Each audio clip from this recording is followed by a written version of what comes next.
Estudiemos el trabajo mecánico. Cuando de un sistema se transfiere energía a otro y como consecuencia de dicha transferencia se produce un desplazamiento en el segundo sistema, se dice que se ha realizado un trabajo.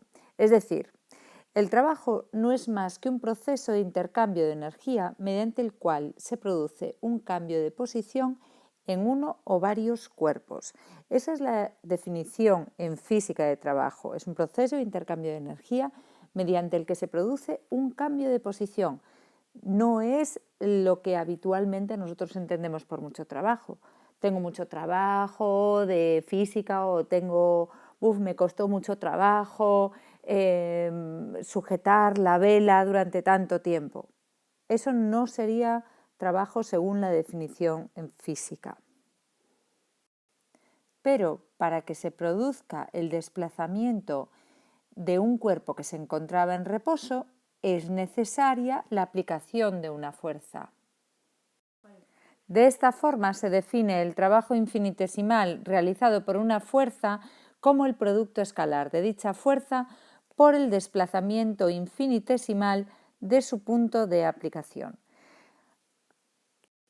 Recordamos que el producto escalar de dos vectores podía calcularlo como la suma del producto de sus componentes, componente a componente, o bien como el módulo del primero por el módulo del segundo por el coseno del ángulo que forman. Puesto que el trabajo es energía, las unidades en el sistema internacional son los julios, y los julios, como vemos, son newton por metro. Una ecuación dimensional usa los símbolos de las magnitudes fundamentales de las que depende esa magnitud derivada. El trabajo es una magnitud derivada, como vemos es el producto de la fuerza por el desplazamiento. La fuerza deriva a su vez de la masa y de la aceleración, pero la aceleración es a su vez una magnitud derivada.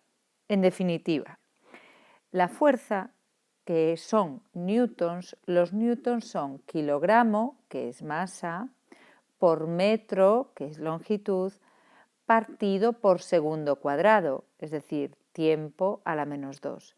Estos serían los símbolos de las magnitudes fundamentales que nos darían el newton. Y eso multiplicado por la longitud, que serían esos metros, me da los símbolos de la ecuación dimensional del trabajo. Si yo sustituyo estas magnitudes en el sistema internacional, serían kilogramo, metro cuadrado por segundo cuadrado, y eso me darían los julios. De esta forma, con lo que acabamos de ver, es necesario el desplazamiento del punto de aplicación de la fuerza. Si no hay desplazamiento, no hay trabajo. Puesto que el valor del trabajo depende del coseno del ángulo que forman la fuerza y el desplazamiento, es necesario que el ángulo que forman la fuerza y el desplazamiento sea diferente de 90 grados, puesto que si no, el trabajo sería cero. Es decir, si la fuerza es perpendicular a la diferencial del desplazamiento, no hay trabajo. Además, vemos que por este mismo motivo, el trabajo es máximo si el ángulo que forman la fuerza y el diferencial de desplazamiento es cero. Es decir, si la fuerza F es paralela a diferencial de R, el trabajo es máximo.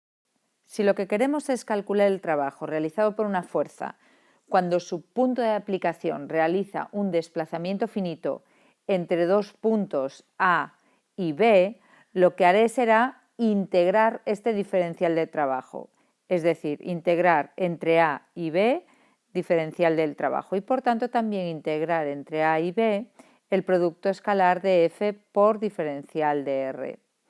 El primer término me daría el trabajo entre A y B y el segundo término lo dejaría como la integral entre A y B de F por diferencial de R. Y que por tanto también podría poner como la integral entre A y B del módulo de la fuerza por el módulo de diferencial de R por el coseno del ángulo que forma. Por último, vamos a ver cuando la fuerza y el desplazamiento forman un ángulo de 90 grados, el trabajo se va a llamar trabajo nulo. Cuando el ángulo que forman la fuerza y el desplazamiento está entre 0 y 90 grados, el trabajo va a ser mayor que 0 y se denomina trabajo motor. Cuando el ángulo que forman la fuerza y el desplazamiento está entre 90 y 180 grados, entonces el trabajo va a ser menor que 0 y ese trabajo se denomina trabajo resistente.